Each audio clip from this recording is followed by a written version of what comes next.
نحمدہ و نصلی علی رسول الکریم۔ میرے دوستو السلام علیکم۔ آج ہم ایک اہم ٹاپک اور بڑا ہی عام ٹاپک جس میں ہر بندے کو ضرورت ہے اس ٹاپک کو سیکھنے کی، اور ہر بندے کے لیے ضروری ہے کہ وہ سیکھے۔ دین مایا ہر مسلمان اور ہر مرد پر لازم ہے، فرض ہے کہ وہ دین کا علم سیکھے۔ صرف عالم دین کے لیے ضروری نہیں ہے کہ وہی پڑھے، بلکہ ضروریات دین جو ہیں، مسائل دین جو ہیں، ان کا سیکھنا تو ہر ایک پر فرض ہے، اور انہی میں سے نماز ہے۔ انشاءاللہ ہم نماز پر بھی لیکچر ریکارڈ کروائیں گے، اور ان میں سے میں مختصر کر کے بڑی متفقہ بات جو ہوگی میں اس کو سامنے لاؤں گا، جن میں سے ایک مسئلہ ذکر ہوتا ہے نماز جنازہ کا طریقہ کار اور کیا کیا دعائیں پڑھنی چاہیے۔ حضور اکرم صلی اللہ علیہ وسلم سے نماز جنازہ میں بہت سی دعائیں منقول ہیں۔ عربی زبان تھی، دعا کرنا اصل مقصد ہی جنازے کا دعا ہوتا ہے۔ نماز کے اندر مقصود بالذات جو ہوتی ہے وہ دعا کرنا ہوتی ہے۔ امام جو کہتا ہے بآواز بلند کہتا ہے، اور باقی مقتدی 4 تکبیریں کہتے ہیں۔ پہلی تکبیر کے اندر ثنا ہوتی ہے، دوسری تکبیر کے بعد درود شریف ہوتا ہے، تیسری تکبیر کے بعد دعا ہوتی ہے حاضر میت کے لیے، اور چوتھی تکبیر کے بعد فوراً سے سلام ہو جاتا ہے۔ اب یہ فرض کفایہ ہے نماز جنازہ، چند لوگ اکٹھے ہو کر کے نماز پڑھ دیں تو کافی ہے، یہ فرض ادا ہو جائے گا۔ حضور اکرم صلی اللہ علیہ وسلم سے حدیث مروی ہے کہ 40 بندوں نے آپ پر کسی ایک پر جنازہ پڑھ دیا تو جماعت کثیر ہو جائے گی۔ جماعت کثیر جب کسی چیز کے لیے دعا کر دے تو اس کی دعا قبول ہوتی ہے، اس کی بخشش کا اعلان کر دیا جاتا ہے۔ تو یہ تب ہے کہ جب اس کے بندے کے فرائض بھی پورے ہوں، واجبات بھی پورے ہوں، اور اس کی تمام زندگی کے احوال بھی بہتر ہوں۔ یہ نہ ہو کہ ساری زندگی ظلم و زیادتی میں گزار دی ہو، دوسروں کی زمینوں کے غصب کرنے میں گزار دی ہو، تو پھر بخشش کا نہیں ہے، پھر اللہ سے توبہ ہی ہوگی، اور حق والے کا حق ادا کرنا پڑے گا۔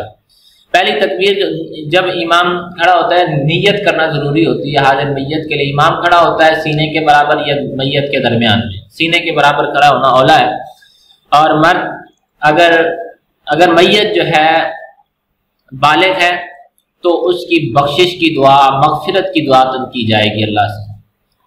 اور اسی طرح اگر نابالغ کی ہے، بچہ ہے یا بچی ہے، تو ان دونوں کے لیے علیحدہ علیحدہ دعائیں ہیں، صرف ضمیروں کا فرق ہے، باقی ایک ہی دعا دونوں کی، ضمیروں کا فرق ہے۔ بچے کے لیے ہو ضمیر لگ جاتی ہے اور ہا ضمیر لگ جاتی ہے مؤنث کے لیے، تو وہ دعائیں ہیں، تو ان کا پڑھنا ان کے لیے، یعنی ہمارے لیے یا اللہ ان کو شفاعت کا ذریعہ بنا دے، ان کی ایسا بنا کہ ان کی شفاعت قبول بھی جائے، اور ہمارے لیے خوشی کا باعث بنا دے کل قیامت کے دن۔ یہ رسول اللہ نے فرمایا کہ جس کا بچہ فوت ہو جائے تو کل قیامت کے دن وہ انگلی پکڑ کے اس کے جنت میں لے جائے گا۔ تو یہ ہے نیت۔ میت جب حاضر ہو جائے، امام صاحب کھڑے ہو جائیں تو نیت ہوتی ہے۔ بآواز بلند کرنا اس کا کہیں سے ثبوت نہیں ملتا، بس نیت دل کے ارادے کا نام ہے کہ آپ کر کیا رہے ہیں۔ نیت کا تعلق اللہ کے ساتھ ہے، جس کو اخلاص کے ساتھ تعبیر کر دیا جاتا ہے کہ نیت اور اخلاص ایک ہی معنی میں شامل ہو جاتے ہیں، کہ آپ کی نیت ٹھیک ہے تو آپ اخلاص سے عمل کر رہے ہیں، نیت ٹھیک نہیں ہے تو اخلاص سے عمل نہیں ہے آپ کا، جو مرضی کر لیں۔ اسی طرح جب اللہ اکبر ہو گئی، سبحانک اللہم وبحمدک وتبارک اسمک وتعالی جدک وجل ثناؤک ولا الہ غیرک، یہ دعائیں، یہ ہے ثنا۔ وجل ثناؤک یہ غیر معروف روایت کے اندر آتا ہے، تمام حضرات اس پہ اتفاق کرتے ہیں، غیر معروف روایت ہے۔ احناف بھی اس بات پر اتفاق کرتے ہیں، فقہ حنفی کی جتنی بھی کتابیں ہیں ان میں موجود ہے کہ یہ غیر معروف ثنا ہے۔ معروف کرنے کے لیے ہم اس کو جل ثناؤک کا پڑھتے ہیں، تو جو معروف ثنا ہے وہ وہی ہے جو نماز میں پڑھی جاتی ہے، سبحانک اللہم وبحمدک وتبارک اسمک وتعالی جدک ولا الہ غیرک۔ ثنا ہے اللہ کی تعریف کرنی ہے، کوئی بھی ثنا پڑھ سکتے ہیں، وہ پڑھ لیں تب بھی نماز جنازہ ہو جائے گی، یہ پڑھ لیں تب بھی جنازہ ہو جائے گا۔ کسی کو یہ بھی نہیں آتی، ثنا نہیں آتی، بلکہ قل هو اللہ آتی ہے تو قل هو اللہ پڑھ سکتا ہے، یہ بھی نہیں آتی تو فاتحہ تو آتی ہوگی، فاتحہ تو ہر نماز میں ہی پڑھتے ہیں، ثنا بھی ہر نماز میں ہی پڑھتے ہیں، کچھ بھی آتا ہو، الحمدللہ آتی ہو، سبحان اللہ آتا ہو، اللہ کی تعریف کرنی ہے۔ تو دوسری تکبیر کے بعد اب کوئی شخص پہلی تکبیر کے بعد کوئی شخص الحمدللہ پڑھ لیتا ہے، سورۃ الفاتحہ پڑھ لیتا ہے، تو اس کی بھی نماز جنازہ ہو جائے گی، اللہ کی تعریف کر رہا ہے نا، قل اللہ پڑھ لیتا ہے تب بھی نماز جنازہ ہو جائے گی، تو اس میں اختلاف نہیں ہونا چاہیے۔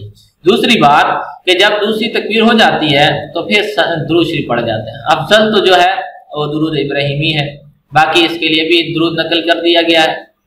درود شریف جو بھی آپ پڑھیں گے، کسی کو کوئی ایسے شخص بھی ہوتے ہیں جن کو درود شریف نہیں آتا، مثال کے طور پر جو عوام الناس ان کو نہیں آتا، تو ان کے لیے میں پڑھ دیتا ہوں اللہم صلی علی محمد وعلی آل محمد کما صلیت وسلمت وبارکت ورحمت وترحمت علی ابراہیم وعلی آل ابراہیم انک حمید مجید۔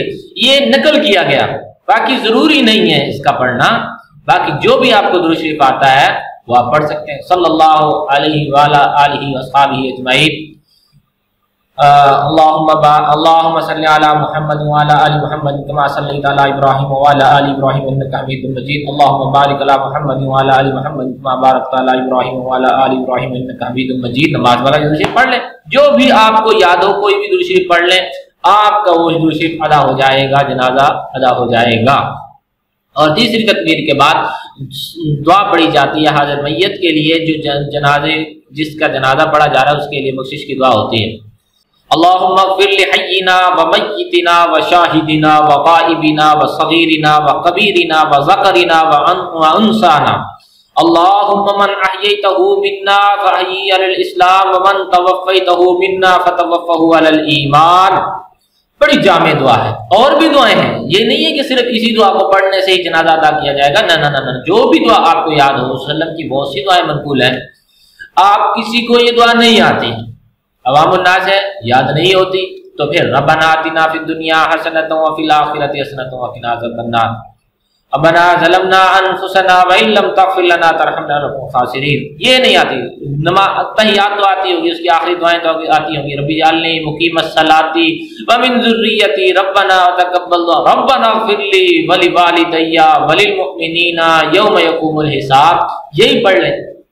اللہم اغفر لحینا ومیتنا، اے اللہ تو معاف کر دے ہمارے زندوں کو بھی، بخش دے ہمارے زندوں کو بھی، ومیتنا اور جو فوت ہو چکے ہیں ان کو بھی تو بخش دے، وشاہدنا وغائبنا جو حاضر ہوئے اس میت کی دعا کرنے کے لیے ان کو بھی بخش دے، وغائبنا جو نہیں ہیں یہاں موجود ان کو بھی بخش دے، وصغیرنا وکبیرنا ہمارے چھوٹوں کو بھی بخش دے، ہمارے بڑوں کو بھی بخش دے، وذکرنا وانثانا ہمارے مردوں کو بھی بخش دے، ہمارے عورتوں کو بھی بخش دے۔ بڑی جامع دعا ہے، یا اللہ تو بخش دے، معاف کر دے، بس بخشش کی دعا مانگنے آئے اپنے لیے بھی اور حاضر میت کے لیے بھی۔ اللہم من احییتہ منا فحی علی الاسلام، یا اللہ تو ہمیں زندہ رکھ تو اسلام پر زندہ رکھ، ومن توفیتہ منا فتوفہ علی الایمان، یا اللہ تو ہمیں موت دے تو ایمان کی موت دینا۔ بڑی جامع دعا ہے، یا اللہ اسلام پر، یعنی ارکان اسلام کہتے ہی اس کو ہیں جو نماز روزہ دین کا پابند ہو، ارکان اسلام کا پابند ہو اس کو اسلام کہتے ہیں، مسلمان کہتے ہیں، اور ایمان دل کی تصدیق ہے، یعنی موت آئے تو دل میں ایمان ہو اور زبان پہ کلمہ بھی ہو اور ہماری زندگی ساری کی ساری اسلام کے مطابق گزری ہو۔ بڑی جامع دعا ہے، اور بھی جتنی دعائیں پڑھ سکتے ہیں، اس میں کوئی حرج نہیں ہے کہ یہی دعا پڑھنا لازم ہے، ٹھیک ہے، باقی جو بھی دعا ہو آپ پڑھ سکتے ہیں۔ اسی طرح اگر میت جو ہے نابالغ ہے یا نابالغہ ہے تو دونوں کے لیے دعا تو ایک ہی ہے، لیکن ضمیروں کا اختلاف ہے، ضمیریں اس کے لیے مذکر استعمال ہو جائیں گی، اس کے لیے مؤنث استعمال ہو جائے گی۔ اگر بچہ ہے تو اس کے لیے ہو کی ضمیر آتی ہے، اور بچی ہے تو اس کے لیے ہا کی ضمیر آ جاتی ہے۔ پڑھ دیتا ہوں اللہم اجعل لنا فرطا واجعل لنا اجرا وذخرا واجعل لنا شافعا ومشفعا، اے اللہ تو ہمارے اس بچے کو ہمارے لیے خوشی کا ذریعہ بنا دے، واجعل لنا اجرا وذخرا اور ہمارے لیے اجر کا باعث بنا اور ذخیرہ بنا دے ہمارے لیے، واجعل لنا شافعا ومشفعا، اس بچے کو ہمارے لیے شفاعت کرنے والا اور ایسا کہ جس کی شفاعت قبول بھی کی جاتی ہو، ایسا بنا دے۔ یہ اللہ سے دعا کی، کیونکہ بخشش اور گناہوں کی معافی کی طلب جو ہوتی ہے وہ بالغ کے لیے ہوتی ہے، نابالغ کا گناہ شمار نہیں ہوتا، معصوم ہوتا ہے نابالغ، معصوم ہوتا ہے جب تک کہ اس کو شعور نہ آ چکا ہو دین و اسلام کا۔ مثال تو اسی طرح اگر بچی ہے تو اس کے لیے یہی ہے ہا کی زمین لگا دیں، اللہم اجعلھا لنا فرطا واجعلھا لنا اجرا وذخرا واجعلھا لنا شافعا ومشفعا، یہ بچی کے لیے دعا پڑھی جاتی ہے۔ تو سلام پھیرتے ہیں، سلام پھیرنے کے بعد جیسے ہی پہلی طرف سلام پھیرا جائے آپ ہاتھ چھوڑ دیں، دونوں ہاتھ چھوڑ دیں یا ایک ہاتھ چھوڑ دیں، تب بھی بہتر ہے، جیسے آپ کو آسانی ہو، تاکہ اس کے اندر کوئی تاکید نہیں ہے کہ جس نے دونوں ہاتھ چھوڑ دیے لو جی اس کا جنازہ نہیں ہوا، ایسا نہیں۔